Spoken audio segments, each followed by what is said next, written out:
Oftentimes, when we think of literacy, we often think of an assignment an English teacher is giving us or something that we have to do for another subject. However, literacy is extremely important for physical education and it helps create accountability and objectives. But first, we need to understand what literacy exactly is. Literacy is usually understood as the ability to read and write. However, this is changing constantly over time. There are many different types of literacy. For example, we have content area literacy, which is literacy which helps us practice our memorization skills, and we have disciplinary literacy, which is more practically applied knowledge in a subject. When it comes to physical education, one of the main goals, if not the main goal of physical education, is to create physical activity and to make it a lifetime activity. However, this often isn't the case, and students aren't understanding fully what they are doing in physical education class. And a good way to improve this is to help improve physical literacy. Physical literacy can be defined in many different ways, but a clear and simple way of defining it is students understanding motor skills and applying their knowledge practically in a physical setting. A good way of doing this is to have students understand what they are doing in physical education class. And a good way of doing this is having them practice their practical knowledge skills.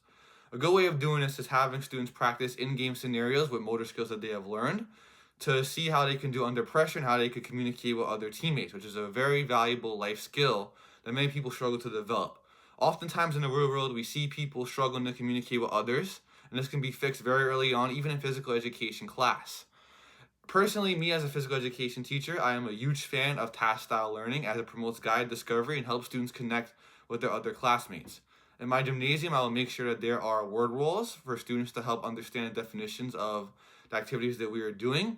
And during every activity, there will be a task sheet that describes the activity and the benefits of doing so.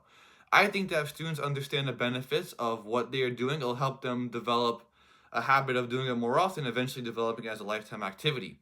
If students can't see the benefit of doing something, they most likely won't do it in the future, and this is a big problem for physical education. I think that if students really understand what they are doing and why they're doing it, it'll help them develop their skills and help them really keep doing the activity further. So my big goal as a physical education teacher is to have my students develop their practical knowledge. Now don't get me wrong, memorization is very important. When applying for many jobs and positions, you need to be able to take tests and pass them. However, practical knowledge is more important as we're applying it to real world situations. And many school students aren't prepared for the real world, and this applies to physical education as well. As a physical education teacher, safety will be my number one priority, and to make sure the students are applying their knowledge practically. So when they eventually graduate and go into the real world, they will know how to perform basic motor skills and to know how to do good physical activity to overall improve their health. And this will help the American public in general, which is always struggling with health issues. So yes.